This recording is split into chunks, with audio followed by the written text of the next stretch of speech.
MadDogOzie here with another review from the DM's Guild. This time we're looking at the Tower Golem by Christian Eichhorn on sale for $3.99. The only question should be, is it a tower of golems or a golem of towers?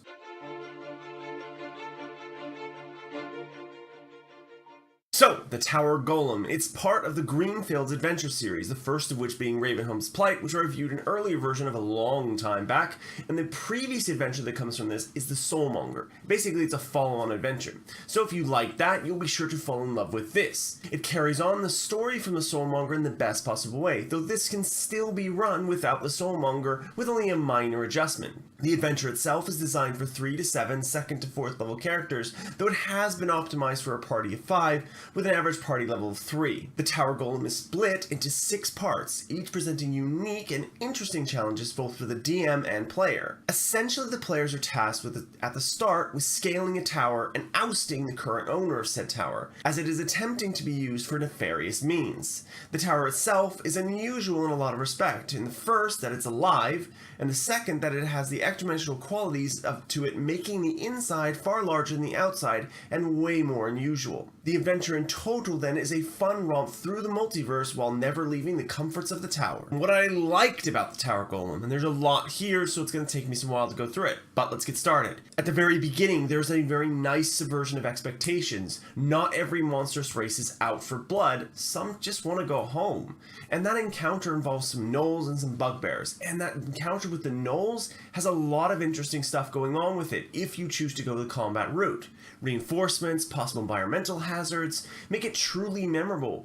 Just remember, DMs, sometimes roll for your players to avoid certain dangers. Kind of keeps that element of surprise going. The descriptions of the tower itself, it's a place of wonders and is really great springboard for a campaign of planar travel and exploration. In addition to that, the prison, I love it. It's an interesting idea. If run well, it will stick into the minds of your players forever. Run badly, and it will be little more than a footnote. But I like it because of that challenging a DM and making it fun for them is as equally as important as for challenging a player. There are a lot of interesting uses in this prison and everywhere throughout the tower about passive skills like Wisdom Arcana, for example, that I find interesting and unique. The entire limbo area, which is the prison, is amazingly well constructed and thought out. Enough for players to do, and if they are enjoying themselves, can spend a long time here, which is perfect. Then you can choose to kind of cut it short if you find your players are maybe not enjoying it as much as you want. I love that the locations are so far flung while being right next to each other. It keeps players guessing and maintains that sense of wonder. I also like, in terms of that part 5 is included. If your players are having fun doing all this plane hopping and moving around to different locations, keep going. Why stop them? And there's a lot of ideas here. And the ideas in part 5 can be easily springboarded into entire campaign lasting events. And I really like the sound of some of them. And I really like the Doublefish. It's such a weird creature that I feel it needs some art in order to properly give it some life. I know that art is one of those things that is very costly, but this is such a unique creature, I might even give it a go drawing it myself. And anytime there is a note in here, anytime there's something that player could potentially get, something that's just written that didn't require a whole lot of art, there's a beautiful handout to go along with it, and that's always an A+ for me. In addition to that, you have the NPCs, and the NPCs are all contained in the Dramatis persona, which is always a must-have for me now. It's nice to be able to look at them all, find out what they are, who they are, and what their motivations are, because your players do some weird things sometimes, and you kind of need that reminder to figure out how this NPC would specifically react. In addition to that, there's some really great magical items here that test the kind of player's ability for creativity. The potted plant is a favorite of mine for this. I'm not going to give you what it does, but I think it's one of those items that players will find some creative use for, and they'll really surprise you. Right, now what didn't I like about the adventure? And this isn't a very long list, so I should go through it quickly. Firstly, if money were no object, I would have loved to see some of the artist renditions for the locations mentioned in part 5. They are truly awe-inspiring, but it would have just been lovely to see that nice big piece of art right in the middle of the page. In addition to that, in the same art vein, I would have loved to see some more unique creature art as well. The Doublefish springs to mind, but there are some other ones peppered throughout that I would have loved to see an artist have a crack at. But again, these are money no object things, and I know art is expensive for creators. Finally, my only real criticism. There are a lot of really big set pieces, like high interest, high exploration kind of thing, like where you're jumping between planes. The sites are interesting, unique, and unusual.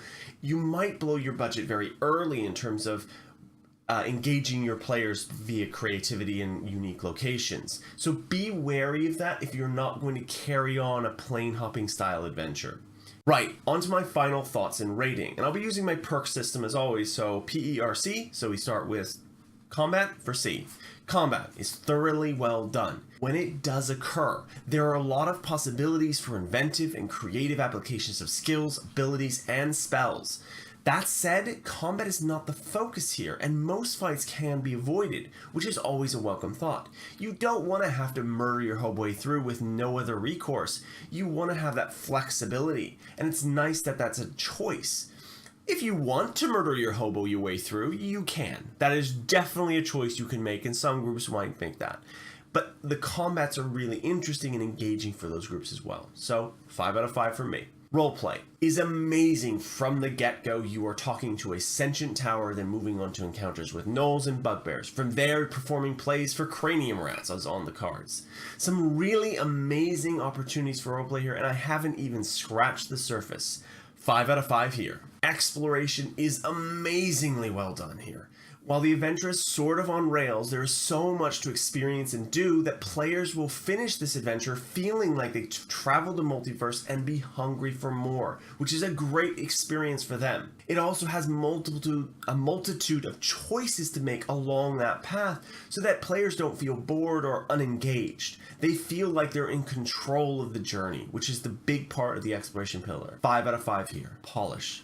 The module, like the previous in the series, is amazing in this regard. Handouts, maps, art, everything is top tier and amazing to behold. The formatting is perfect and everything is clear and easy to understand. 5 out of 5. Overall, that brings my score to a perfect 20 out of 20, which gives you a score of 5 out of 5 on the DM's Guild, which is well deserved. The Tower Golem is a must purchase for me, and you owe it to your players to run them through this amazing adventure. Thank you. This has been DM Dongo with another review from the DM's Guild. Please do remember to like, comment, and subscribe, and please use my affiliate codes, which will be down below in the doobly-doo. Thank you. Peace out.